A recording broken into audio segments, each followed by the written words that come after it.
They told me for years there was no money in podcasting. Well, they were all wrong. So I'll have some context here. I went to a Bible college to pursue. I initially pursued a career in youth ministry, and when I was up getting robed, getting my degree, even though the dean of students, God bless him, said, "This is, James Fretz would like to pursue a career in church and camp." In my mind, I'm like, no, I don't.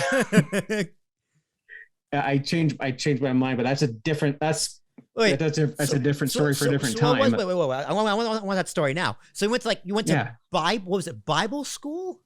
Bible college in Kitchener, Emmanuel. So it's called Bible college? Yeah, there was quite a few decent ones I'm not going to say these are decent because just look these ones up. You have Bob Jones University in Carolina. There's Pensacola Christian College, but they're so conservative to the point where they have pink and blue sidewalks for guys and girls. This is Pensacola, I think. And you can't be in the opposite gender's dorm anytime. Okay. At Emmanuel, we had like certain days of the week where it could be, if the door to the hall is open, you can have a boy or a girl in there in your room with all the lights on and the door wide open. And you have to announce like "guy" when you come out on the girls' floor. It was weird, but really weird. And this is this like a Catholic college, or is this do business majors go there, or is it just people who are looking to go into the Orthodoxy? It's people. I'm not Catholic. Like I am more Protestant than I was in the Baptist church for a while, but I'm like, okay. There's a lot of things in like Baptist and mainline Protestantism that I vehemently disagree with. Like I'm pro-choice. I'm an LGBTQ ally, and again, the whole to each their own thing, right? So I interned at a church for a couple of years, and it was mostly good. Although they made me sign a piece of paper that said, "Hey, while you're working with us, no drinking." Although I did, in front of the pastor, who told me to say nothing because we were on like it's like a guy's camping trip going out in the woods, and being a man. And he's like, "James, I'm going to let you know something right now. I hope I'm not incriminating this guy. I'm not saying his name or the church, but it's like, hey, these guys are going to offer you a beer at the campfire. You can have it. I won't say a damn thing, and you won't say anything either." So it was youth ministry. So I was looking to be a youth pastor, and just like regular politics, church politics can be ugly. Yeah, if not even uglier. So tell me about like what was classics? This is a new revelation for me. We can call you Father Fretz. So like what was Reverend Fretz? Like, so what was, I guess, like the schooling, the education, like what did you learn? What was it like? Well, we had non-elective and elective courses. Initially I was thinking anywhere between a youth pastor to an addictions counselor. I thought about maybe expanding to another school to do counseling, but then after a couple of psych courses and a couple of counseling courses that I almost bombed, I'm like, okay, maybe not this. But we had elective ones like, okay, Old Testament and New Testament introduction, year 1, you take those. Year 2 was theology, which is the study of God. And then you had to take theology electives. And if you're going for the same degree as me or a pastoral, good Lord, the people that had to take Greek, that's all of a kettle of fish. And eventually it works towards your degree, but you also have to do a co-op or an internship, co-op or an internship as well. Yeah, so you put in these many hours and you report back to that. And my youth ministry manager was a fantastic fellow. Like he was the kind of guy that would take us out to Boston Pizza instead of class one week. And we would just hang out. And it was funny, but back on the alcohol thing, because this was a college outing, you couldn't drink. I'm using the air quotes thing here for audio listeners. And it was like that. But when it was just a casual thing, I could go for a beer in Bible college, even when I did my degree. like I mean the co-op, good Lord.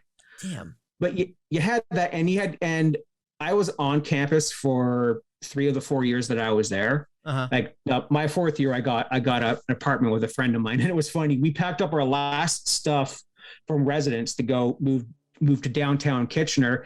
The first thing we did was we drove right to the liquor store and unpacked the house, sat on the porch, and just cracked one open.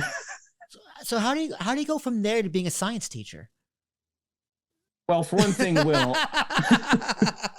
I told you I almost bombed high school science twice. Or was it chemistry? I think I thought you taught chemistry. I could see like in a lab coat with like the goggles on and be like Excelsior. But okay, so seriously though, so you go to school for this, you get a degree. What makes you pivot and go do something completely different? It was just through a lot of things. It was during the internship. I kind of realized that, well, I'm not a good public speaker. And then here I am doing a podcaster. I'm not a good preacher. Like me, I would just open the Bible and be like, okay, Sermon on the Mount. Jesus says this, and that was it. I wasn't good at getting creative. Like if you've ever been to a youth group, you'd get like those youth pastors who can just engage the audience and start telling stories about their life and then apply the Bible to that. And I'm thinking, I can't do this. And then I started getting a job. I got a job through my brother, and I started working with him. And then time went on, and I'm like, oh, I don't mind this job at all. This is a good job. This is a good gig. I'm making good money. I live 3 doors down from the store, so I guess you could say it's my kryptonite, rim shot. And eventually my niece and nephew came into the picture, and I thought, well, I want to be in their lives more because we all live pretty close by, and I haven't been to church in a while. And because there are some things that the church are obsessed with, like they're obsessed with end times theology, like the rapture. Okay. The rapture, I said that word in theology class, and my professor stopped me dead in my tracks and said, okay, next class, we're going to talk about how rapture is a load of crap. And he spent an hour and a half blasting Harold Camping. Remember that guy that said 2011, the world's going to end. Oh, wait, I mean, this time the world's going to end. And there's a lot of those. There's a lot of bullshitters out there. Oh yeah. And they're getting all the money. And then it's like, okay, I don't like how the church has been treating LGBTQ community. Cause like, I used to think like them. I'll take this time to apologize for thinking like them in the past. I had to write a paper about homosexuality in college. And back then this is not the way I feel now. Right. Yeah. You grew and developed as a human being, Fretz. That's just the natural order of life. You know, that happens all the time. So don't feel bad or guilty for being right now. Don't feel bad or guilty for ending up in the correct position. I'll put it that way. It's like, you know, I still love the Lord. I still try to love my neighbors. Yeah. And to me, the anything other than that is just white noise. Are you still religious at all? Do you still go to church or do anything in terms of your faith?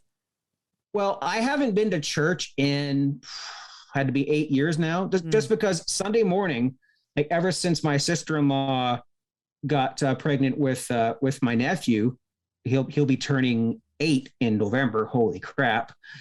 I was trained up just how to open the store on the front end. So I have to open up, you know, just like tills, cashier stuff, do the payroll, make sure all the right stuff gets sent out for Sunday morning. And then I have the afternoon off. Yeah. So, and there's a church right near me, but they also don't do night services because some of the ones I used to go to did. Well, they don't have an evening service. Well, just I don't go. Yeah, I would like to, but it's like, you know, I'm at work. I'm helping out my family every Sunday, and to me, that's like that's a constant. It's more important. I think the last time we went to church is when someone died, and then for the funeral, and the next time I'm going to church will be my brother's wedding in October. My whole thing on it, because I grew up Catholic, Okay. Like classic, standard American Catholicism. Now, America has a whole bunch of different religions, and we have Protestants, we have Baptists, we got the whole like Judaism, we got the whole 9 yards. It's America. Mm-hmm. I got baptized, confirmed, whatever, communion, the whole 9 yards, and I definitely believe in God. I believe in the idea of God. I think it's ignorant and foolish to believe there's not something, whether it's a God, being, spirit, whatever, that's more powerful than us out there. There's definitely something we can consider a God out there. Did they create the universe and Adam and Eve? No, probably not. But I think religion and spirituality can be very comforting to people.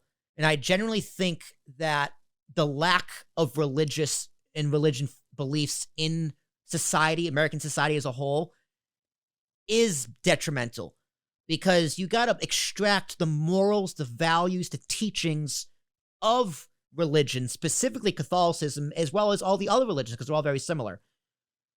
But don't listen directly to the words of the Bible or the teachings of a church, because a church is an institution, right? That's where I get up. That's my problem with religion. It's the institution of religion, whereas opposed to like, the story of like Cain and Abel, right? Or the story of, take your pick. The one where God wanted that Abraham to kill his son or whatever, and just to prove his loyalty. Like, there's morals and things you can extract from that to use in your everyday life. Like Adam and Eve, temptation, right? Like, don't screw up what's already in paradise and stuff like that. So there's stuff you can pull from that, but it's the institution, and then pretty much people fucked it all up. Yeah, exactly. Yeah, and this is to be in a good way, but it's a crutch. Yeah, but in a good way. And I'm immediately drawn to a Christian band, a well-known Christian band, 1,000 Foot Crutch. That's what just really came to my mind right now, because 1,000 feet high. Oh, okay, I get it. And with that, I used to listen to a lot of Christian music. There was a point in time where I'm like, okay, I'm just, because my then best friend did, it's like, I'm just going to lob all my non-Christian CDs out. I don't have use for them. They're not edifying is the word that he would use, encouraging. But then through the whole reopening my mind process, I'm like, okay, garbage in, garbage out. I mean, does that apply for this? I mean, because I've always loved Metallica, Van Halen, AC/DC, all these bands, classic bands. But there are some, even to this day, I respect, and one of them is Five Iron Frenzy. They're a ska band that they used to run in the Christian circles, but they would also sing a little bit about themes that would ruffle the feathers of churches today, like what is it, like white Christian nationalism, or like the slaughter of the natives and homosexuality and all these themes. And there are now 2 members in that band who are atheists, or 2. I think there's 2 of them now. And like one of them's a preacher. So and they're like, yeah, we love each other and we love music. It doesn't matter. Like, we don't play the Christian circles anymore. And that's one thing that I admire about bands like that.